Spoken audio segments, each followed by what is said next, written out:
Gao Zhang's heart beat fast and unevenly. He didn't know what would happen to him or who had captured him. He felt a new kind of worry, and his palms were slightly sweaty. Finally, he reached a door at the end of the hallway. "Push the door and go in," the voice behind him ordered again. Gao Shang suddenly turned around. 3 yards in front of him were 2 dark, shiny gun barrels and the cold, unfeeling voice, "Push the door and go in." Gao Shang had no choice but to obey. He turned back sadly, grabbed the doorknob, and slowly turned it. At that moment, his mind was still thinking fast, trying to find a way to escape safely. But even with his usual quick thinking, he couldn't think of anything right then. He sighed to himself, turned the doorknob, and pushed the door open. The moment the door opened, he looked straight ahead. He suddenly froze, looking very surprised. Then he started laughing loudly. He laughed so truly and so loudly that tears ran down his face. He laughed as he walked into the room, falling onto a single armchair, still unable to stop laughing. The room looked like an office, with 4 desks, a person sat behind each desk. At the desk on the far left sat a very beautiful woman, about 23 years old.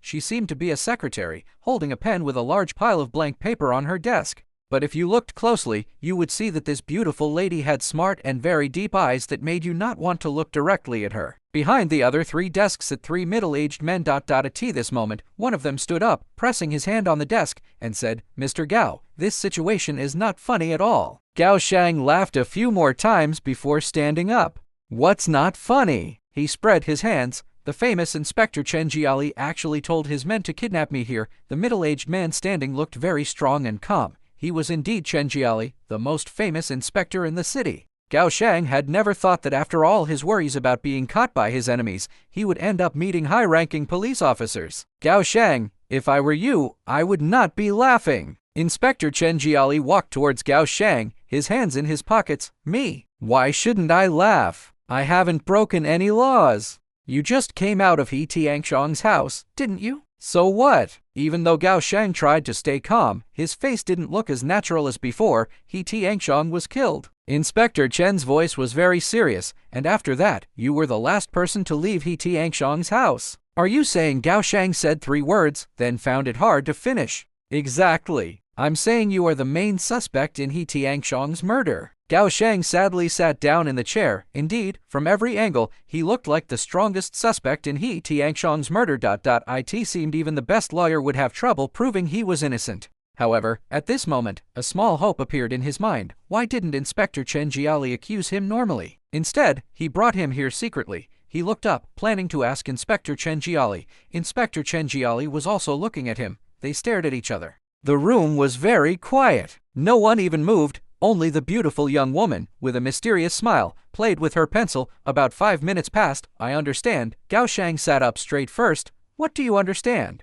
"The police don't plan to charge me with a crime." "Good. You're smart, but there are rules." "Oh, so we're making a deal now." "What if I don't agree? Then we'll charge you with He Tianxiang's murder." "You people!" Gao Shang cried out. "You know I didn't kill He Tianxiang, but you're threatening me like this." "Haha." Inspector Chen Jiali laughed softly. "Mr. Gao, you should believe that life plays tricks on people. In the past, you did many bad things, and the police had no proof, but now you haven't done anything wrong, yet the police have lots of proof to show you killed He Tianxiang." "That's not true." "Miss Mu," Inspector Chen Jiali turned to the beautiful young woman. "Has the darkroom finished the film yet?" "It's finished." A beautiful voice came from her lovely lips. "What film?" Gao Shang was a little confused. "A short story, with not much of a plot. Starring you, Mr. Gao Shang."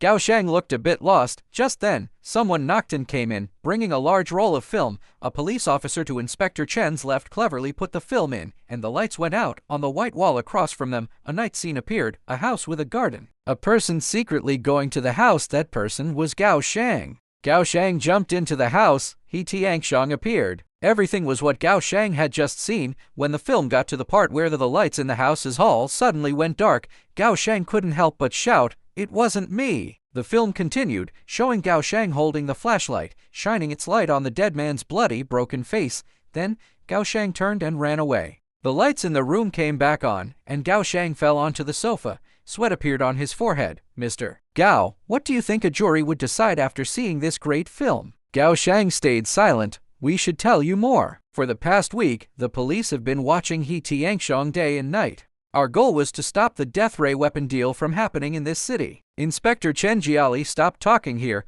Gao Shang still said nothing. Around He Tianxiang's house, there were 8 automatic cameras that could film from far away. They filmed everything He Tianxiang did from different angles. The results were great, as you've seen, right? Gao Shang nodded, feeling helpless. Inspector Chen Jiali smiled and said, "Well, I only want to know one thing." Gao Shang looked up. "Why, with all this proof, are the police still sure that I didn't kill He Tianxiang?" "First, killing is not your way." "Only that?" "Of course not. There's also a small piece of proof. Earlier, after the lights in the hall went dark, nothing could be seen on the film, but another camera, an infrared camera controlled by radio, started working. You can see what it filmed." Inspector Chen Jiali made a sign. The officer changed the film, the lights in the room went out again, and a dark red picture appeared on the wall. It clearly showed He Tianxiang's living room, and what happened after the lights went out. Even though Gao Shang was there, after the lights went out, he couldn't tell how He Tianxiang was shot or who shot him. So, at this moment, he leaned forward, watching closely. Besides him, another person was also almost holding her breath, staring at the wall. The young woman Inspector Chen Jiali called Miss Mu. They saw Gao Shang suddenly stop, then quickly jump behind the sofa. A bright flash of light shot out from next to an old vase in the corner of the room. When that bright light shot out, the screen was completely white for about half a second. Nothing could be seen. This happened because the infrared camera was affected by the very bright light. Then, the picture went back to dark red, showing He Tianxiang already on the ground, his face covered in blood. In the dark red picture, He Tianxiang's dead face looked even more scary. The film ended there. The lights came back on. Inspector Chen, rubbing his hands, said, "You see? The film is very clear. Except for about half a second of blur, everything can be seen. And nothing important can happen in half a second." Gao Shang felt a little disgusted after understanding Inspector Chen Jiali's words. He thought that with modern science, many things could happen in half a second. Also, the fact that the gunshot made such a bright flash on the infrared camera made Gao Shang wonder, but at the time, he was already hidden behind the sofa. Even though there seemed to be a bright flash, he couldn't clearly remember the details. At that moment, he only thought about it briefly, then forgot about it, because this matter had nothing to do with him, and what he cared about most was himself. If you were to charge me with He Tianxiang's murder, this infrared film would not be shown in court, right? You guessed correctly. After the event, instead of catching the killer, you only bothered to kidnap me here.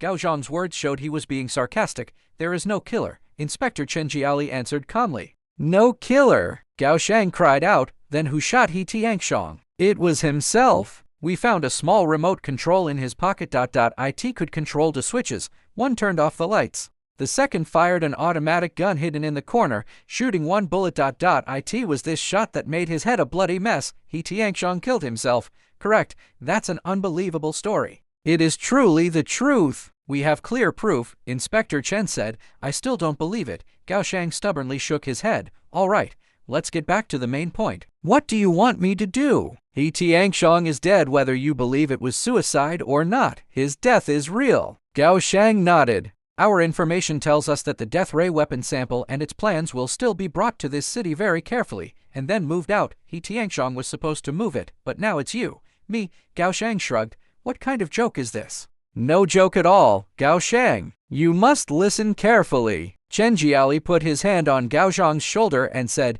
do you know how much terrible death and damage the death ray weapon and its plans would cause if a country that wants to attack others got them? What does it matter if I know? It's not my job. What is your job? Inspector Chen Jiali became upset. Is it good wine and beautiful women? Is it stealing and cheating? Gao Shang, you are young, but you are just like a dead person walking. Gao Shang turned his head, and it was only then that he really saw Miss Mu.